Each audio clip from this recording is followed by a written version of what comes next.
Hi friends, அஸ்ஸலாமு அலைக்கும். இன்றைக்கி நான் குட்டி குட்டி மினி போண்டா தான் செய்ய போகிறேன். ஸ்கூல்லேருந்து வர பிள்ளைங்களுக்கு 5 நிமிஷத்தில் நம்ம ரெடி பண்ணி கொடுத்துடலாம். அதுக்கு நான் ஒரு அகலமான பாத்திரத்தில் நான் ஒரு குட்டி கப்பு தான் எடுத்திருக்கேன். அந்த குட்டி கப்பால் 1 கப் அளவுக்கு கோதுமை மாவு எடுத்திருக்கேன். அதே கப்பால் 1/2 கப் அளவுக்கு கடலை மாவு எடுத்திருக்கேன். 1/4 கப் அளவுக்கு அரிசி மாவு. இப்போது தேவையான அளவுக்கு உப்பு நான் ஒரு 1/4 ஸ்பூன் அளவுக்கு சேர்த்துருக்கேன். ஒரு பிஞ்ச் அளவுக்கு ஆப்ப சோடா சேர்த்துக்கலாம்.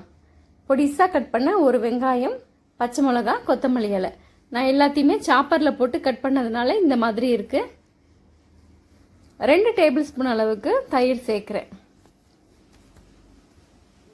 சேர்த்துட்டு ஃபஸ்ட்டு நல்லா கையால் கலந்து கொடுத்துருங்க. அப்புறமா நம்ம தண்ணி சேர்த்துக்கலாம்.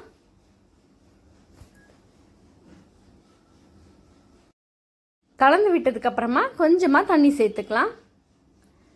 ரொம்ப தண்ணியாகவும் இருக்கக்கூடாது, கட்டியாகவும் இருக்கக்கூடாது. நம்ம அப்படியே எடுத்து எண்ணெயில் போட்டோம்னா போண்டா மாதிரி விழணும். பாருங்கள், இப்படி இருக்கணும். இப்போ நமக்கு கரெக்டாக இருக்குது. இது ஊறணும்லாம் அவசியம் கிடையாது, நம்ம உடனே போட ஆரம்பிச்சிடலாம். நான் ஸ்டவ்வில் எண்ணெய் சூடு பண்ணி வச்சுருக்கேன். எண்ணெய் நல்லா சூடானதுக்கப்புறமா தீயை கொஞ்சமாக கம்மி பண்ணிக்கோங்க. அப்போ தான் நல்லா உள்ளே போண்டா வெந்து வரும். நம்ம இன்றைக்கி மினி போண்டா போடுறதுனால கொஞ்சம் குட்டி குட்டியாக நான் மாவு எடுத்து போட்டுக்கிறேன். நீங்கள் இதே பெருசாகவும் நீங்கள் போட்டுக்கலாம். ஒரு பக்கம் செவந்து வந்ததுக்கப்புறமா இன்னொரு பக்கம் திருப்பி போட்டுக்கலாம். நல்லா 2 பக்கமும் நல்லா செவந்து வரட்டும்.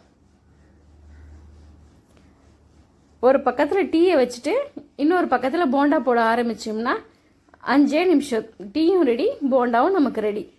இப்போ நம்ம எண்ணெயிலேருந்து வெளியில் எடுத்துடலாம். கொஞ்சம் கூட எண்ணெய் குடிக்காத சூப்பராக மினி போண்டா நமக்கு ரெடி ஆகிடுச்சு. இப்போலாம் அடிக்கடி மழை வேற பெய்யுது. அதுக்கு ஏதாவது ஸ்நாக்ஸ் சாப்பிடணும் போல் இருக்கும். இதே போலயே நம்ம மழை டைம்லையும் சரி, பசங்களுக்கு ஸ்கூல் விட்டு வரும்போது இந்த மாதிரி செஞ்சு கொடுத்தாலும் அவ்வளோ அட்டகாசமாக இருக்கும். ஒரு கப்பு டீயோட ஒரு 4-5 போண்டா வச்சு சாப்பிட்டோம்னா வேற லெவலில் இருக்கும். வெளியில் நல்லா மொறு மொறுன்னு உள்ள சாஃப்டாக சாப்பிட்றதுக்கு ரொம்ப அட்டகாசமாக இருந்துச்சு. கண்டிப்பாக நீங்கள் உங்கள் வீட்டில் ஒரு தடவை ட்ரை பண்ணி பாருங்கள். ட்ரை பண்ணி பார்த்துட்டு எப்படி வந்துச்சுன்னு கமெண்ட் பண்ணுங்கள். தேங்க்யூ.